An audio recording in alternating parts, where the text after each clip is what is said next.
नमस्कार, मी सई मुडे. आज आपण आलो आहे कल्पना काकू निघणे यांच्याकडे. त्या ऑर्गॅनिक शेती करतात आणि ऑर्गॅनिक खतांची विक्रीसुद्धा करतात. तर जाऊन घेऊया त्यांच्या या बिझनेसबद्दल. नमस्कार, मी सौ कल्पना निगडे. मी कृषी सखीचं कार्यरत आहे आणि माझी शेती पूर्ण ऑर्गॅनिक आहे.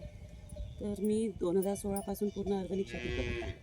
त्यात काय शेतीत जे लागणारं केमिकल्स आहे त्याचे भाव पाहून जर आपण शेती याच्याकडे वळलो तर आपल्या जमिनीची सुपीकता वाढते आणि जमिनीची सुपीकता वाढून जीवाणूचं प्रमाण वाढते. त्याच्यापासून जे मिळणारं उत्पन्न आहे हे खरंच आपण आरोग्यासाठी एक चांगल्या प्रमाणे वापरू शकतो. ज्याप्रमाणे तुरी आहे, गहू आहे, आपला भाजीपाला आहे, हे तरी शेतकऱ्यांनी ऑर्गॅनिक करायला पाहिजे. त्यानंतर आमची पराठी याला म्हणजे अजून एकही डोस कोणताच केमिकलचा आहे नाही. पूर्ण शेणखत, गांडूळ खत आणि जे आपण बनवलेले औषधी दशपर्णी, निंबोळी अर्क हेच. त्याचप्रमाणे आम्ही गांडूळ खताचे टाके, गांडूळ खतसुद्धा स्वतः घरीच तयार करतो. पूर्ण औषधी घरी तयार करतो, त्याची विक्री पण करतो आणि विक्री करून स्वतःच्या शेतात पण आम्ही तेच वापरतो. याचप्रमाणे आमच्या हिंगणी या गावात असे 60 शेतकरी तर त्याचा पूर्ण पुरेपूर उपयोग करतो. आणि तसंही शेतकऱ्यांनी हे करायला पाहिजे. कमीत कमी आपल्या आरोग्यासाठी तरी करायला पाहिजे का स्वतःचा थोडा भाजीपाला. हां, तसंही आम्ही भाजीपाला विकतचा वापरत नाही जास्त, पूर्ण घरचंच काढतच राहतो नेहमी. आणि या टाक्यावर जर म्हटलं आपण गांडूळ खत तर तयार होतेच, पण त्याचसोबत आपण भाजीपालासुद्धा ठेवू शकतो. आणि कुठल्या गोष्टींचा वापर करता तुम्ही खत बनवण्यासाठी? तर जे गांडूळ खतासाठी जे आहे ते आम्ही गांडूळ, आमचे गोबर गॅस आहे त्यातून त्या सॅलरीतून जे ते निघते गांडूळ त्याचा वापर आम्ही याच्यात करत आहे. ते विक्री पण करतो गांडूळ खताची शेतकऱ्यांना लागली तेव्हा. आणि त्यात गुळाचं पाणी मारून ते 3 महिन्यात आमचं खत तयार होते. त्याचबरोबर शेणखत आम्ही कुजवतो. जसं म्हणजे निघाल्याबरोबर आम्ही शेतात टाकत नाही. त्याला आम्ही S9 कल्चरच्या संदर्भात, ते S9 कल्चर आम्हाला कृषी विभागाकडून मिळतेच नेहमी. त्याचं पाणी मारून आम्ही 3 महिने त्याला दाबून ठेवतो. त्यात जीवाणू पडते. त्यानंतर आम्ही ते शेतात यूज करतो. जर आपण तसंच नेऊन टाकलं त्याची गरमावटपणा राहते, शेतीतली जीवाणू मरून जाते. म्हणून आम्ही तसं टाकत नाही कधीच. मग तुम्ही ऑर्गॅनिक शेतीच का निवडली? कारण बाजारात केमिकलयुक्त फर्टिलायझर्सही मिळतात. हां, तर त्याचा खर्च जर पाहिला, हा जर खर्च आपण स्वतः मेहनत करून जर खर्च केला तर आपण 0 बजेटमध्ये आहे. खर्चाचं प्रमाण कमी झालं, जरी आपल्याला थोडं बहुत उत्पन्न कमी झालं पण आपल्या खर्चात भर येते इकडं.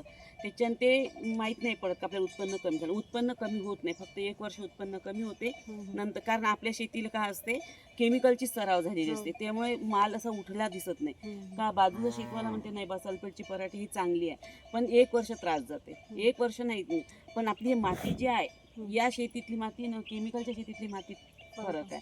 ही माती अशी मुलायम आहे, हाताने फोडून घ्या. आणि केमिकलच्या शेतीतली माती कडक आली आहे. बरोबर. आणि आपलं म्हणजे आज रासायनिकचे भाव पाहिले तर आपण जर हिशोब काढला तर आपण 0 बजेटमध्ये येतो. हिशोब जर काढला पूर्ण कापसाच्या वेचाईपासून, लावणीपासून, शेवटी कास्तकाराच्या हातात काहीच नाही. पण आम्ही आज सांगू शकतो की आमच्या शेतीला काहीच खर्च नाही, फक्त मजुरीचा खर्च आहे. तेवढा खर्च काढून आमचं उत्पन्न आम्हाला मिळते. ही प्रेरणा कुठून मिळाली, मोटिवेशन कुठून मिळालं? मी 2015ला कृषी सखीचं काम म्हणून निवड झाली माझी. या गावात कृषी सखी म्हणून निवड झाली. तेव्हापासून मग मी त्याच्या आधी 15च्या आधी तर मी रासायनिकच करत होती, पण तेव्हा मला काहीच उत्पन्न होत नव्हतं. सरळ कृषी केंद्रावाल्याच पैसे द्यावे लागत होते. पण ज्यावेळेस माझी निवड झाली त्यावेळेस मला 10 ट्रेनिंग मिळाले सेवाग्राम यात्रा निवासीला. तर ते होते आंध्रातले लोक ट्रेनिंग देणारे. तर या गावात मी फक्त एकटीच होती इथे. तर ते ट्रेनिंग घेतल्यानंतर खरंच त्यांनी सांगितल्याप्रमाणे मला असं वाटलं का नाही बा आपण म्हणजे असं जर केलं तर खरंच आपला फायदा होईल का, पिकन का, नाही तर आपल्या घरचे लोक बोलतील. पण काकांनी सांगितलं का मी एवढी शेती देत नाही तुला, फक्त तू 1 एकर करू शकते. मी पहिल्या वर्षी 1च एकरची. खरंच हिशोब काढल्यात मला 1 एकरात उत्पन्न जरी कमी झालं पण खर्च तिचा खूप कमी झाला. तेव्हापासून पूर्ण शेती आणि प्रॉफिट, उत्पन्न ते सगळं तर आता मिळतच असं चांगलं. ज्यावेळेस मी ऊस घेतला सगळ्यात पहिले तेव्हा ऊस कारखान्याचे साहेब लोक सुद्धा येऊन गेले का बा हा खरंच रासायनिक ऊस नसून ऑर्गॅनिकचा ऊस आहे. तर त्यावर्षी मी एकरी 32 टन ऊस घेतला. त्यांनी पण माझा सत्कार केला तिथं त्यावेळेस ऊस कंपनीवाल्यांनी का खरंच. आणि असंच तुम्ही शेतकऱ्यांना सजेशन द्या.